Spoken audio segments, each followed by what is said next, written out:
afternoon. This is Stan Forrester, and we're going to be working with the DC construction kit today. So let's go ahead and let's get started. Our two main things that we're going to want to try to get to are Kirchoff's loop rule and Kirchoff's junction rule. So let's go ahead and let's get ourselves a battery here. I'm going to turn this around a little bit just because I like them like that. Do this. And let's do our loop rule. So we need a resistor here, and maybe one here, and maybe one there. We need some wires. Okay. Maybe I need to actually connect these. What do you think? Maybe connect that. Yeah, that's connected. That's connected. Good. All right. I'm going to take another wire here. And let's go ahead and let's throw an ammeter in here. Hang on. Let's throw an ammeter in. All right. And I'll connect it here and there. And we're just going to just let things go. All right. Now, the question is, for our loop rule, we want to take and measure the voltage differences. Let's take the voltage difference. We're going to take and maintain the orientation red leading blue. So we're going to take this as minus 3 volts there. I'm going to come over here and we're going to see that that's minus 6 volts and minus 3. So we had minus 3 volts there. So this lost 3 volts and this lost 3 volts. And let's see if this is going to lose any voltage here. That's going to lose 3 volts. All right. And let's go ahead and right there to here. And we're going to see that that gains a total of 9 volts. Okay, and so there's our Kirchoff's loop rule. We gain 9 volts through here, through this battery. We're going to lose 3, lose 3, lose 3.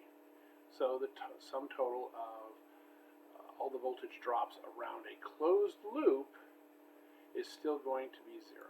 Okay, now is that always the case? Let's see. Then what if we did something like this? What if I took another resistor, hooked it up there? Here, and I want to take, let's see, I'm going to put another resistor in here. There's a 4th resistor, and we're just going to let that go.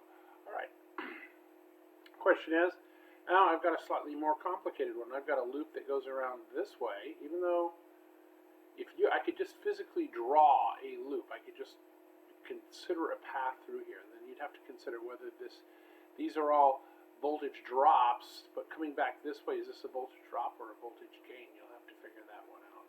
So yeah, I tell you what, let's figure it out. Okay, so we're going to use the black. Red leading the black. Okay, we got minus 2.57 volts. Minus 2.57 volts.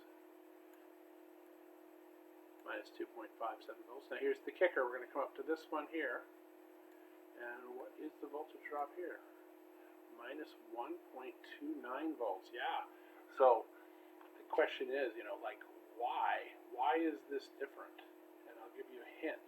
There's a choice here. Once all the currents are coming, all the electrons, this is electron flow. This is electron flow. So we would think current flow is going the opposite of the electrons. But when we look at these electrons, when they come up here, there's 2 directions they can come from. So from this point to this point, the circuit sees 2 different paths that they can travel through. So now, can you guys remember what that's called when you have 2 different paths? So that's the next part of your experiment. And so I'm going to wish you guys good luck with that, and hopefully you'll be able to confirm both the loop rule